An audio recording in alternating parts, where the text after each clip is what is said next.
Within the vast world of classic WoW, there are plenty of cases where you might come across something and think, why was this put here? An object in the middle of nowhere, an NPC that seems just a little unexpected, or an item found in the most unlikely place. While some of these cases can be explained through quests or established lore, there are also many where we have to turn to theorizing and digging through the game files to figure out what might be going on. Today, we investigate the mysterious Horde runners of Loch Modan, infamous visitors in this Alliance territory. As always, thank you for the fun comments and support, and with all that being said, let's get right into it.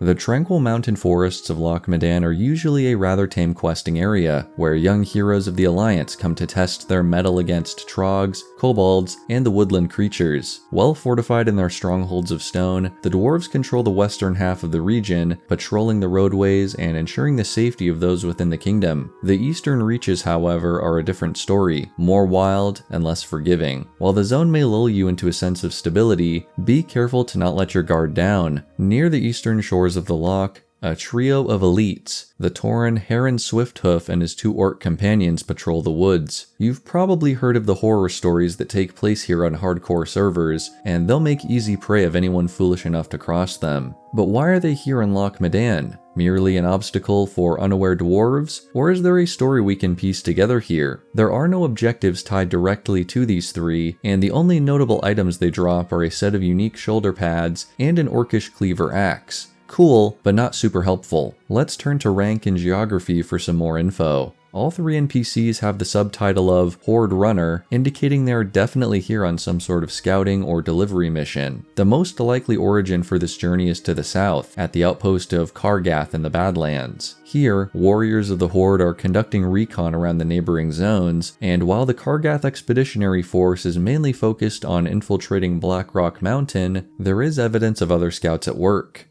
It is an ideal locale to train our troops. Its harsh weather, vicious wildlife, warlike natives, and complete lack of outside support make this place a crucible from which only the finest warriors and scouts will emerge. The Badlands are filled with enemies. Ogres roam the blistering sands, ambushing the unwary. Dark Iron dwarves inhabit a barracks east of Kargath and battle their lighter-skinned cousins in Loch Modan to the north. The Horde has established a network of infiltrators here in the rugged heart of Khaz Modan, and I think it is very likely our 3 outsiders have contributed to this mission. Perhaps the trio has seen the Dark Irons skirmishing against the archaeologists in Loch Modan, or even witnessed their attempted plot to destroy the Stone Rot Dam in the north. Both of these ideas align with the scout report, along with the region where the scouts can be found. I think this theory makes a lot of sense, and fits nicely into the established context of Horde scouts in and around the Badlands. However, there is an additional layer of nuance I'd like to build out here, but we'll have to briefly return to Kargath first. Here, a quest giver named Gorn gives us some background info about one particular group of enemies.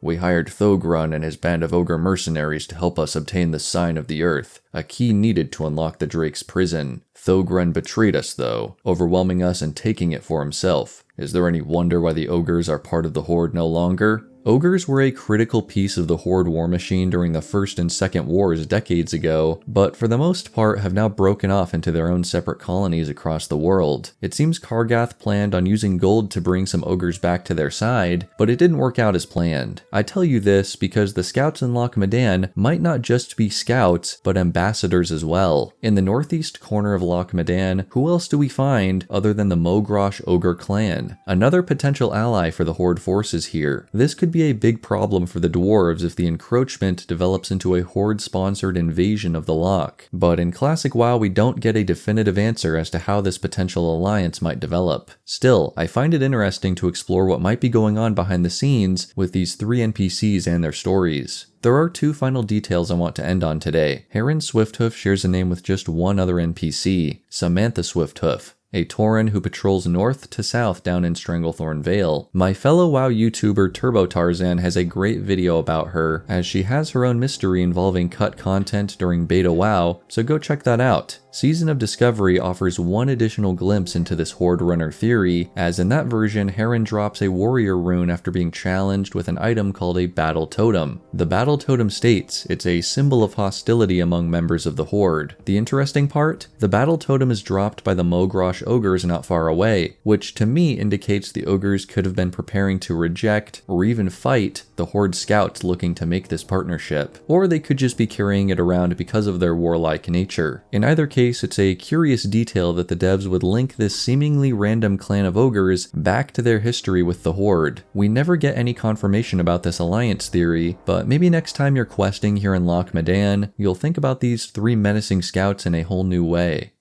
Thank you all so much for watching. I plan on announcing my channel plans for the summer with you all in the next few weeks, so keep an eye out on my posts in the coming days. I always appreciate your feedback. Until next time, may the Force be with you.